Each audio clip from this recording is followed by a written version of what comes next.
डोक्यावर तुळशी वृंदावन, कपाळावर टिळा, हातात टाळ मृदुंग, मुखात अखंड हरिनाम. ही केवळ एक परंपरा नाही, ही आहे विठ्ठल भक्तीची हजारो वर्षाची नित्य नवी वाटचाल, जिथे भक्ती आणि भाव यांच्या निकलझऱ्यातून समाज सजतो. ही आहे पंढरपूरच्या विठुरायाकडे नेणारी पावनवारी.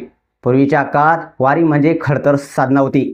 एक धोतर, एक सदरा, डोक्यावर उष्म्यात थंडीत सरीमध्ये भिजणारी एक चटई, बैलगाडीतून डाळ तांदूळ पीठ भाकरं घेऊन चालणारे वारकरी, डोळ्यात श्रद्धा, ओठावर नाम, पायात फाटलेली चप्पल, पण मनात मात्र अमाप समाधान. आज तीच वारी हायटेक झाली, पण भक्तीचा गाभा मात्र तोच आहे.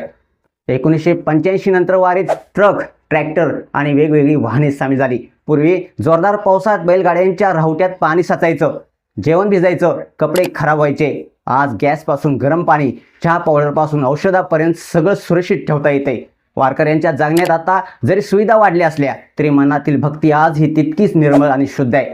पूर्वी एकच धोतर 2 दिवस भिजून सुकवत वापरणारे वारकरी आता 10-15 जोड कपडे घेऊन चालतात. अनेक नागरिकांनी कपडे धुण्याची सोय केली आहे, त्यामुळे आता मळकट वारी नजरेआड झाली आहे.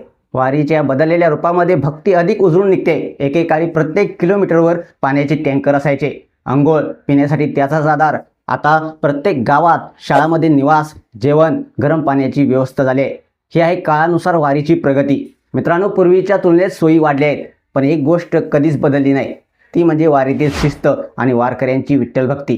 वारी म्हणजे शिस्तीचा संगम, श्रद्धेचा प्रवाह आणि भक्तीची अखंड वाहती गंगा.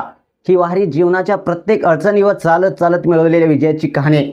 ही वारी आहे नाम घेणाऱ्याचं काही बिघडत नाही या श्रद्धेच्या उंबरट्यावर उभ्या असलेल्या लाखो जीवांची यात्रा. वारी बदलली, वाटा बदलल्या, पण वारकऱ्यांचा निकळ भाव आजही तेवढाच अमर आहे. तुम्हाला हा व्हिडिओ कसा वाटला? तुमच्या प्रतिक्रिया अवश्य लिहा आणि आपल्या या SS मराठी न्यूज या चॅनेलला सबस्क्राईब करायला नक्की विसरू नका. धन्यवाद.